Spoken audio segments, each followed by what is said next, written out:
Alhamdulillah, asyhadu alla ilaha illallah wahdahu la syarikalah wa asyhadu anna Muhammadan abduhu wa rasuluhu alladzi la nabiyya ba'dah. Segala puji hanya milik Allah, pemilik hari pembalasan yang menguasai langit dan bumi dengan kebijaksanaannya yang tak terbatas. Saat kita melantunkan ayat Maliki Yaumiddin pada sholat kita, adakah kita benar-benar merenungi kedalaman makna ayat tersebut? Ayat yang pendek ini bukan sekedar rangkaian kata, melainkan pintu gerbang yang mengantarkan kita pada kesadaran tertinggi tentang keagungan Allah. Ayat ini mengingat bahwa seluruh kekuasaan, hisab, keadilan mutlak berada di tangannya. Baik, hari ini mari kita menyelami samudra tafsir ayat ini, menggali mutiara hikmah yang tersembunyi di baliknya. Mengapa Allah memilih sifat Al-Malik ini? Bagaimana pengaruh keyakinan terhadap ayat ini dalam membentuk ketakwaan dan akhlak kita? Dengan taufik darinya, mari kita buka lembaran demi lembaran makna ayat Maliki Yaumiddin. Supaya apa? Agar kita tidak hanya membacanya sekedar melewati lidah, tetapi juga meresap ayat ini ke dalam hati kita, mengubah cara pandang hidup, kemudian beribadah dan memandang akhirat. Semoga Allah membukakan bagi kita pintu-pintu ilmu dan hikmahnya.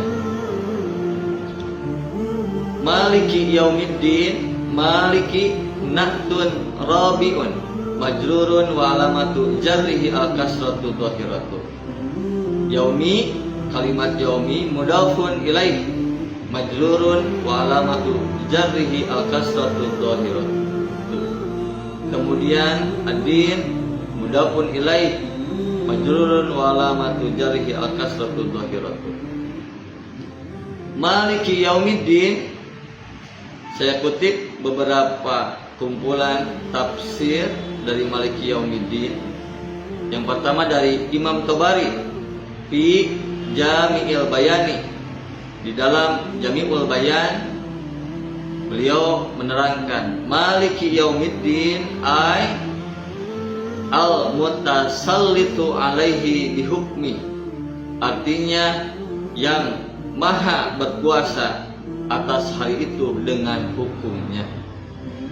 Fala yamliku ahadun bidzalikal yaumi ma'ahu hukman, sehingga tidak ada seorang pun yang memiliki kekuasaan hukum pada hari itu selain Allah.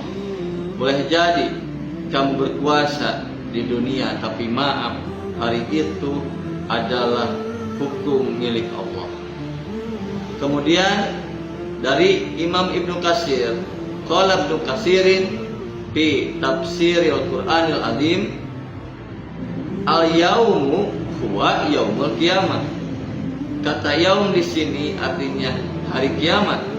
Waddin, kata Imam Ibnu Katsir, wal hisabu wal jazau, maksudnya adalah hisab serta pembalasan. Hisab dihitung, setelah dihitung dibalas oleh Allah amalan kita itu. Kata Imam Ibnu Katsir, wallahu subhanahu huwal khaliqu, wallahu subhanahu wal khaliqu, khaliqulahu wal mudabbir. Allah adalah pencipta dan pengatur, maksudnya hari tersebut. Kemudian dari Imam Al-Qurtubi di dalam kitab Al-Jami' li Ahkamil Quran, ikhtalafal Qur'an, ini membahas tentang ada yang bacanya panjang Maliki, ada yang bacanya pendek Maliki, tapi keduanya adalah sahih, boleh. Kata beliau, ikhtalafal Qur'an fil qiraah, Paman qara'a bimaliki, barang siapa yang membaca dengan mimnya itu dipanjangkan, bahwa takkidun li sultan, maksudnya menekankan kekuasaannya, kekuasaan Allah pada hari itu. Kemudian apa jika kita membaca mimnya pendek? Kata beliau, wa man qara'a bimaliki, jika mimnya dibaca pendek, bahwa takkidun lil mulkil azim, menekankan bahwa hari kiamat itu betul-betul milik Allah. Kalau tadi li sultan, bahwa dialah yang berkuasa pada hari itu.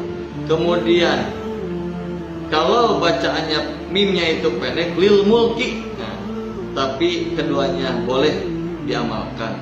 Sebagaimana kasus dalam surat lain, Malik itu ada yang baca pendek, ada yang baca panjang.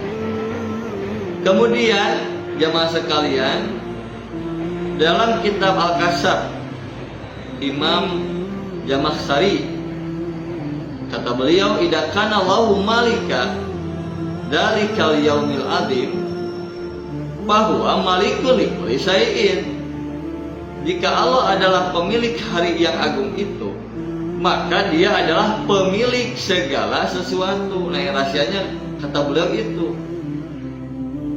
Apa alasannya? Li'anna dalikal yauma yadharu fihi ajzul makhluqat. Nah, kata beliau, karena pada hari itu tampak jelas apa? Ketidakberdayaan seluruh makhluk. Saya sering menyampaikan, jangankan kita, Rasul pilihan yang kita sebut ulul azmi pada hari itu tidak berani untuk memberikan syafaat bagi manusia. Kenapa? Karena mereka mengajukan alasan kepada manusia memiliki dosa dan kesalahan. Tidak berdaya kita itu pada hari itu. Kemudian terakhir saya kutip dari Imam As-Sa'di di dalam kitab Taisiril Karimir Rahman. Beliau menulis, hadhil ayatu tudzakirul abda, ayat ini mengingatkan hamba bi anal hasiba huwa Allah, bahwa yang menghisab adalah Allah. Apa hikmahnya? Fayuqimu hududahu wa yakhsha iqabahu. Dengan itu ia akan menaati batasan-batasannya, wa yakhsha iqabahu, dan takut akan siksanya. Ini yang diharapkan di saat kita mentadaburi ayat ini, takut akan siksanya, sehingga kita menaati batasan-batasan Allah ketika hidup di dunia ini. Ayat keempat, para jamaah sekalian, dari surat Al-Fatihah menegaskan kekuasaan mutlak Allah sebagai penguasa di hari pembalasan, di hari kiamat. Sekaligus pengingat bagi kita manusia untuk mempersiapkan amal soleh untuk hari itu. Kemudian tadi kita baca juga tentang perbedaan qiraah Malik dan Maliki, memperkaya makna tanpa pertentangan. Jadi sahih keduanya itu justru menunjukkan kesempurnaan sifat Allah. Demikianlah perjalanan kita menyingkap makna ayat Malik Yaumiddin. Ayat pendek ini ternyata menyimpan kekuasaan yang dahsyat, mengingatkan kita bahwa setiap napas, setiap langkah, dan setiap pilihan akan dipertanggungjawabkan di hadapan Allah. Semoga pemahaman ini tidak berhenti di sini, tetapi menjadi lentera yang menerangi jalan kita. Setiap kali mengucapkan Malik Yaumiddin di dalam salat kita, mari hadirkan kesadaran pertama bahwa Allah Maha Kuasa atas segala balasan. Kedua, bahwa dunia ini sementara, sedangkan akhirat kekal abadi. Kemudian yang ketiga, bahwa keadilannya sempurna, tak satupun kebaikan atau kelaliman yang akan terlewatkan. Ya Allah, jadikan kami hamba-hamba yang takut kepadamu mempersiapkan diri untuk bertemu denganmu dengan amal yang terbaik. Amin. Amin ya Allah ya Rabbal Alamin. Aku qouli hadza wa astaghfirullah li wa lakum.